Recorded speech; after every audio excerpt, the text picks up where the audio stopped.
Armies, শোনো তোমরা, আমি একটা অ্যানাউন্সমেন্ট করতে চাই। আর ওমর ভাইয়া, তুমি যদি দেখো তোমার একটা ভিডিওতে তো বলে দিও যে হ্যাঁ এটা আমি বলছি, তাই জন্য করছো।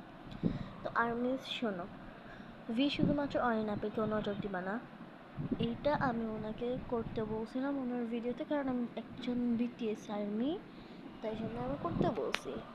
এখন ওনারা একজন কমেন্ট করতেছে যে থাপ্পড় মারবো। এখন আমি জানি না এখন আর কী কী বাজে কমেন্ট আসবে, তো আমি তাদের অনুরোধে বলতেছি যে ফ্যানবয় ওমরটি 7 ভাইয়াকে কিচ্ছু বলবা না, বললে থাপড়াবো তোমাদেরকে, মানে সরি বলবা না, এটা বলতেছি কারণ এটা আমি ওনাকে লিখতে বলছিলাম। আমার জন্য এত বাজে বাজে কমেন্ট করা দরকার, সরি ভাইয়া, sorry sorry sorry sorry sorry. তো প্লিজ ওকে কেউ বাজে কমেন্ট করবেন না, প্লিজ ওকে বাজে কমেন্ট করিয়েন না। আর ভাইয়া, তুমি যদি এটা দেখে থাকো তোমার চ্যানেলে, এটা প্লিজ এই ভিডিওটা দিয়ে তাহলে সবাই দেখবে আর বুঝতে পারবে।